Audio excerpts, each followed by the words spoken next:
Hi, Anime Recaps here. Today I'll show you the life of Yu Otosaka, the main protagonist of Charlotte. Spoilers ahead. Yu at the start of the series is a selfish, arrogant, and narcissistic boy who misuses his ability on a daily basis. It's implied that he is an academically poor student and hence needed to cheat to achieve top-ranked grades. Whether this is accurate or he simply saw it as easier than having to study is unknown, but now implies that his standardized test scores are low. Despite this, Yu is clearly intelligent, being able to devise carefully calculated schemes to achieve his devious goals. He is also able to calmly analyze situations, shown during the baseball game in Moment of Earnest. Furthermore, considering the fact that he is able to memorize the answers of the smart students in under 5 seconds, he shows the potential to be exceedingly diligent. However, he does not put his academic abilities and talent to use. While a master of his own crafts, Yu isn't the best at socializing with others and is quite rude at the beginning of the story. He acts differently only when talking to his younger sister, Ayumi, with whom he tones down his personality and becomes more open and brotherly. It is also implied that he has a sister complex. While masquerading as a model student, he hides his narcissistic personality, but occasionally starts laughing like a villain if his plan succeeds, even if others are present. Yu can also be perverted at times, whenever he possesses a girl's body. He uses his ability to cause fights among people he dislikes and to cheat on tests by possessing smart students and memorizing their answers. He cares little for other people, including his classmates and strangers. He even orchestrates an accident to save Yumi Shirayanagi without any concern for the truck driver he possesses. The only exception to this apathy is his younger sister. Although he attempts to form a relationship with Yumi when he leaves her behind after she fell while he was trying to escape now, it becomes clear that he only likes Yumi for her looks. He also loves to eat good food to the point of crying. The reason being that his sister adds pizza sauce to everything she cooks for him, even the French toast.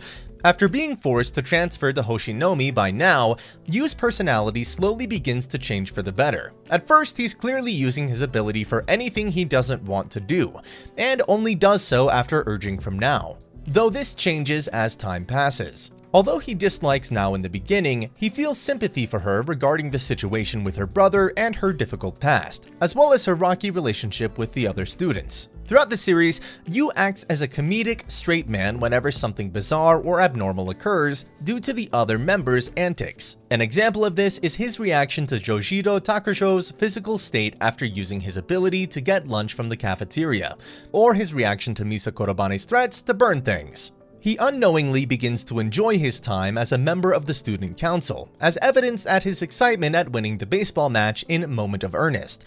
As of The Sound You Heard Sometime, he becomes a fan of the post-rock band Zind.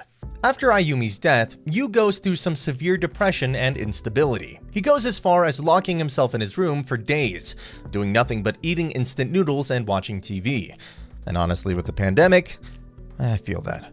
After escaping Hoshinomi, Yu's mental state continues to deteriorate, and he begins picking fights with gang members, finding joy in having them beat each other up while he possesses them and injures them. He's also shown to be borderline sadistic, as he laughs with glee after stabbing one such gangster in the leg with a wooden skewer.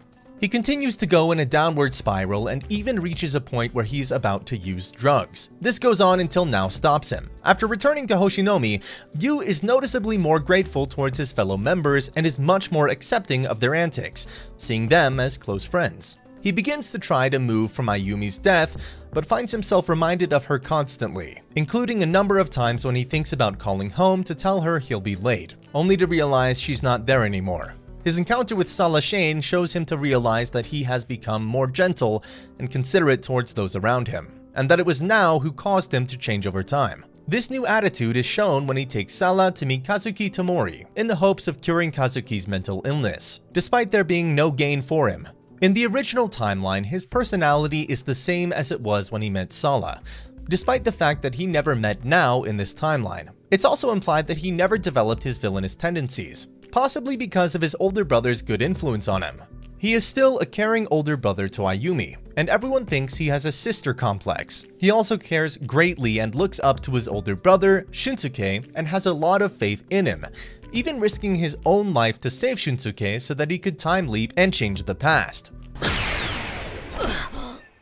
As a child, Yu is shown to be quite responsible for his age, as he helps Ayumi cook breakfast and later scolds Shunsuke for sleeping late instead of making breakfast. During the events of Charlotte, Yu ultimately overcomes his selfish nature completely. Despite his initial fears, he attempts to rescue Nao and Kumagami from a group of foreign terrorists who want to use him for their own goals. Later, Yu is saddened when he learns of Kumagami's death, and he feels responsible for it.